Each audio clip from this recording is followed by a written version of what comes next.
Powered by the Montana Television Network. This is the 5:30 News on Q2, Montana's news leader.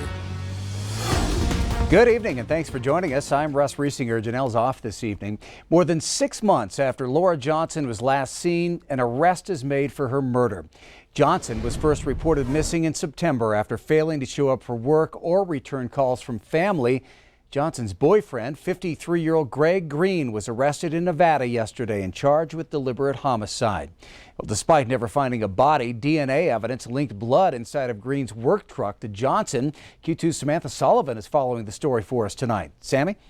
Well, Russ, we spent the afternoon going through those charging documents, and here's what we know. Green and Johnson were living together at a home here in Billings for a couple of months before Johnson was reported missing by family members back in September. Green denied any involvement, but security camera footage from a neighbor's home showed that on September 14th, Green left the home with a large, heavy object in his arm that looked like a body. He placed it in his work truck, covered it with a blanket, and put a shovel in the truck bed. DNA evidence did show blood spots later found in the truck were almost certainly that of Laura Johnson. Footage showed Green was gone for about 3 hours that night, and footage from gas and way stations along the interstate show Green traveled through Laurel and over the Yellowstone River Bridge. Police are now asking people in that area south of Laurel to be on the lookout for a possible burial site. And we're hoping that landowners, sportsmen, people recreating, people living in those areas use this time to check their properties and looking for ground disturbances, burial locations, or other evidence. Specifically, we're looking for 2 rectangular red suitcases. So anything just to bring up the vigilance of the community so we can hopefully narrow down a better search area to hope recover her and bring her back to her family. Now, anyone with information is asked to call the Billings Police Department. Russ? All right, thank you, Sammy. A man's in custody after a high-speed chase that started in Billings and ended near Pryor last night. Lieutenant Tim Siegel of the Yellowstone County Sheriff's Office says started with a report of a kidnapping from Riverside Middle School. The chase began when a deputy spotted Shannon Yellowtail's pickup truck and tried to stop him in Billings. The suspect went down South Billings Boulevard to Blue Creek Road, then headed west on Pryor Road and then onto an East Pryor Road.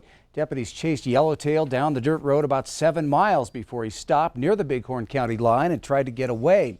Deputies arrested Yellowtail for criminal endangerment. He was also wanted on a felony warrant. An ambulance took him to the hospital and he was later taken to jail. Lieutenant Siegel says the sheriff's office has no reason to believe that there was a kidnapping. Also, 2 other men were in the vehicle with the suspect and jumped out in Billings during that chase. New at this hour, we're hearing reports of a power outage in downtown Billings around 4th Avenue North. There's a live look right now.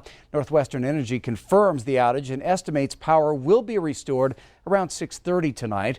The company's outage map also shows an outage reported in Lockwood, but it's unclear how many are affected at this time. Meanwhile, a squirrel is to blame for another outage. About 7,600 customers on the Billings West End had a major issue when that tiny creature found its way into a substation on King Avenue this afternoon. Shortly after 12:15, power was cut to businesses, homes, and streetlights. Upon inspection, crews found the squirrel deceased inside the station, possibly tripping a circuit. After about an hour and a half, crews were able to restore power to that area.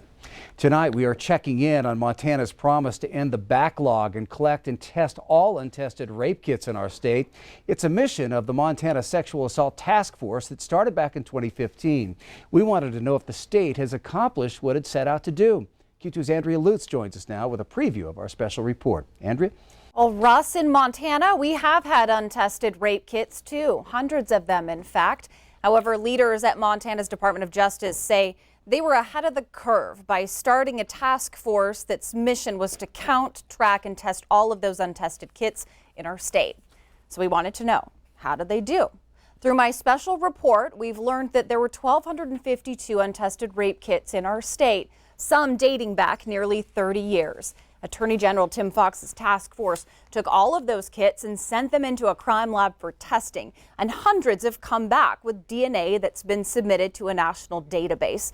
And on top of that, now Montana law enforcement agencies are opening back cold sexual assault cases with new evidence. And while that's slow, it is bringing justice for victims. It was a very important thing to do, and I'm glad we've done it.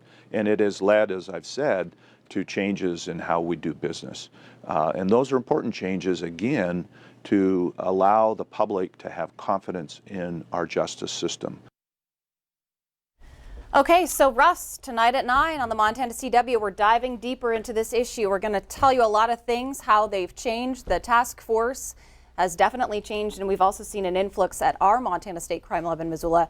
We're also going to hear from sexual assault examiner nurses, and they're going to talk to us about the process of actually going through a rape kit. Yeah, you've got one right there, one of the right sexual assault kits. Now, are these updated? Is this going to change these kits? These new updates? Yeah, so these are brand new kits. This is what Montana uses, and this has all been changed through the process of this task force. Inside of here are things that victims are asked, and it's kind of interesting because some of those sexual assault examiner nurses actually were able to go through this kit and decide what should stay in here, what should not stay in here, all of it in an effort to just make the victim's case just go a little bit farther. So all of that, again, tonight on the Montana CW. All right, we look forward to your special report. Thank you, Andrea. Well, the Montana legislature taking some big steps toward wrapping up the 2019 session today, including the approval of Medicaid expansion and the go-ahead for two big building projects that have been on the drawing board for years. The Montana House took the session's final vote on Medicaid expansion, 61-35, sending it to Governor Steve Bullock for his signature. That bill continues the program that provides government-funded health coverage to some 96,000 low-income adults in the state. The House also revived and endorsed a bill to finance a new $48 million Montana Historical Society Museum in Helena by increasing the state lodging tax by 1 cent. The bill had been stuck in committee, but a bipartisan coalition brought the bill to the House floor and then endorsed it. Final vote is expected next week. And finally, for the first time in several sessions, lawmakers approved a major bonding bill for construction projects across the state, including the $32 million renovation of Romney Hall on the MSU campus in Bozeman. Governor Bullock congratulated lawmakers Thursday afternoon for breaking the logjam on the bonding bill, and the Democratic Senate Minority Leader John Sesso made the final pitch for the bill on the Senate floor. These investments are critical to all of our counties. We want to bridge the urban-rural divide here. This is for everybody. And these projects aren't going away. These are projects that we're going to have to fund. We got to help our local communities and our state make the kinds of investments that our predecessors made on behalf of our generation. The legislature still must work out final details on the state budget and a key energy bill affecting the Colstrip power plants. They could wrap those up and the session by the end of next week.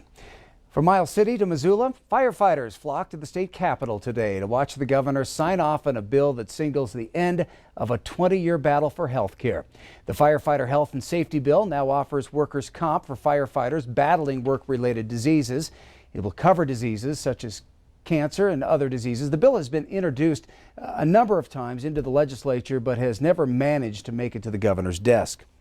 Involved in it for 18 of those years, and you know, finally getting it done and being able to finally educate our legislators that it is time to protect Montana firefighters is super satisfying. Yesterday, Governor Bullock ordered all flags to be flown at half-staff in honor of all fallen Montana firefighters. What will Billings look like 5 years from now? How about 15 years from now? That was the subject of today's Billings Association of Realtors Community Projects Luncheon. I moderated that at the Petroleum Club today. The forum featured an update on projects underway at the airport. Look at how the Billings bypass is coming along, recoding efforts in the city, as well as information about a new campaign to try and attract more people to move here. Well, it's great to know what's going on in our community. I think we get kind of boxed into just showing houses. A lot of times we don't realize all the outworking things that go on in our community. So to know what we can tell our potential clients, especially those moving in from out of town, what's going on in Billings and how we're making transportation better, how we're making zoning better, neighborhoods better is a great thing to do. Harris says it's shaping up to be a strong year for the real estate market in Billings, with interest rates dropping some now once again. Well, Montana Fair may not be until August, but we're getting some predictions for the heat already. We're hearing Saturday, August 10th, it'll be exactly 98 degrees inside the Rimrock Auto Arena. That's right, the 90s boy band just reunited last year after a nearly 18-year hiatus. Tickets for that show will go on sale next Friday, April 26th, both online and at the Metro Park box office. Coming up on tonight's 5:30 News, a Great Falls woman hoping to save lives through her mother's memory. We're going to show you how. And in sports, Leslie Spalding leads San Diego State's golf women to a conference championship. Scott chats with her and shows us the dramatic finish. Well, we hope you enjoyed the sunshine and the warming temperatures, but there's a lot of changes in store between now and Easter. We'll talk about those with the forecast coming up. You're watching MTN News with Janelle Slade and Russ Riesinger. Storm Tracker weather with Bob McGuire. And sports with Scott Breen. This is the 5:30 News on Q2, Montana's news leader.